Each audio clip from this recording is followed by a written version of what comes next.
Tai laba diena visiems.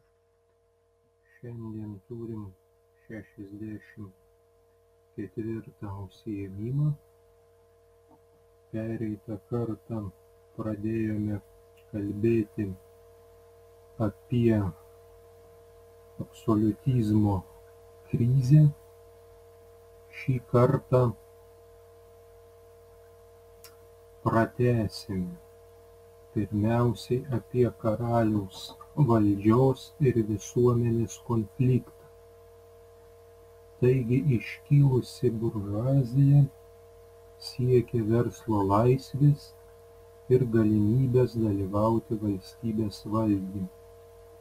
Susidariusia padėtimi buvo nepatenkinti ir miestiečiai. Trečdalį miesto gyventojų sudarė nevienalytė smulkioji buržuazija, tai yra amatininkai, cechų meistrai, nedidelių dirbtuvėlių savininkai, tačiau miestų gyventojų daugumą sudarė laisvai samdomi darbininkai. Nevienalytis buvo ir bajorų luomas, kai kurie iš jų steigė manufaktūras ir kasyklas, užsiimdavo finansinėmis operacijomis.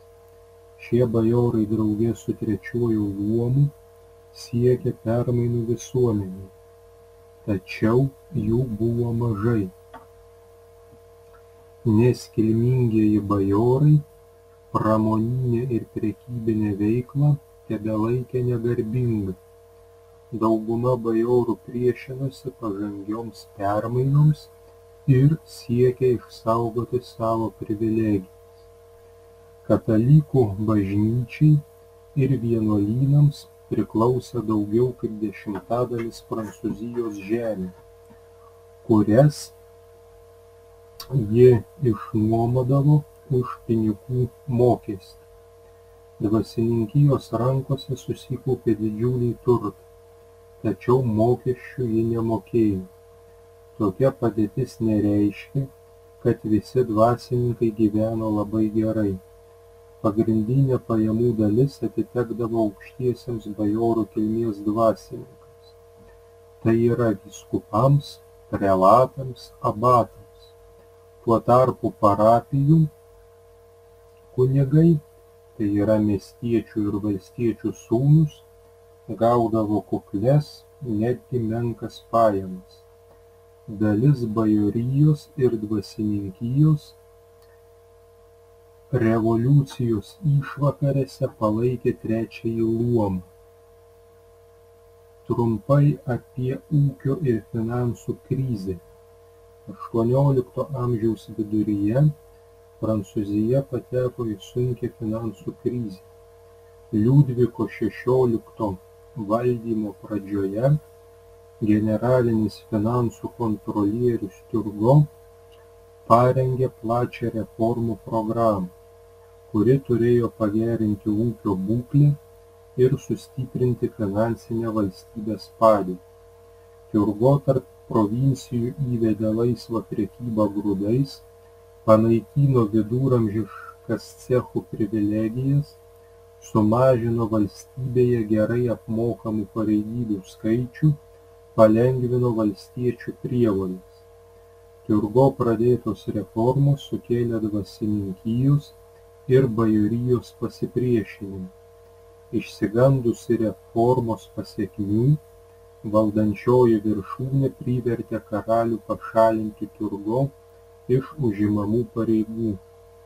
Be to reformoms buvo pasirinktas netinkamas laikas. Tais metais šalyje užderėjo menkas derlius, pavasarį Paryžiuje minios žmonių pradėjo plėšti sandėlius ir kepyklas. Valstybės padėtį bandė gerinti generalinis finansų kontrolierius Nekeras. Jis siūlė karaliui sumažinti dvaro išlaidas, sukurti provincijų susirinkimus, sumažinti valstiečių mokesčius. Tačiau Nekero reformoms aktyviai pasipriešino Marija Antuanetė, karaliaus broliai ir bajorija. Revoliucijos išvakarėse ypač sunki padėtis susidarė dėl menko derliaus. Šalyje trūko grūdų, pakilo duonos kainos. Tokioje situacijoje tapo nebeįmanoma iš valstiečių išspausti didesnių mokesčių, o bankininkai nebedavė karaliui naujų paskolų. 1788 metais rugpjūčio mėnesį Liudvikas XVI paskelbė nutarimą dėl generalinių luomų sušaukimo. Trumpai apie rinkimus į generalinius luomus. 1789 metais pavasarį vyko rinkimai į generalinius luomus. Anksčiau kiekvieno luomo deputatai sudarydavo trečdalį bendro deputatų skaičiaus. Tokia generalinių luomų tvarka neatitiko trečiojo luomo interesų, nes dvasininkija ir bajorija reformoms galėjo pasipriešinti.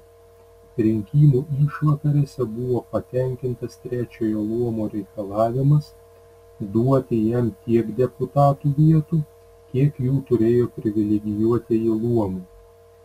Per rinkimus į generalinius luomus Prancūzijos miestuose ir miesteliuose kilo badaujančių beturčių riaušės. Kaimuose valstiečiai užpuldavo senjorų pilis, atsisakydavo mokėti mokesčius. Trečiojo luomo atstovai reikalavo apriboti karaliaus valdžią, panaikinti feodalinės prievoles, skirti mokesčius privilegijuotiems luomams. Klausimai ir užduotys. 1. Trumpai papasakokite apie karaliaus valdžios ir visuomenės konfliktą.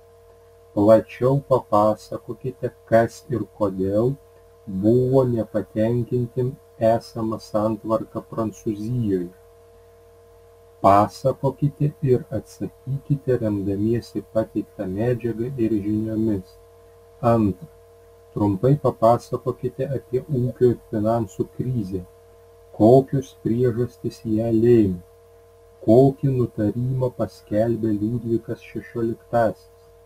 Pasakokite ir atsakykite remdamiesi pateiktą medžiagą ir žiniomis. 3. Trumpai papasakokite apie rinkimus į generalinius luomus. Kada jie vyko?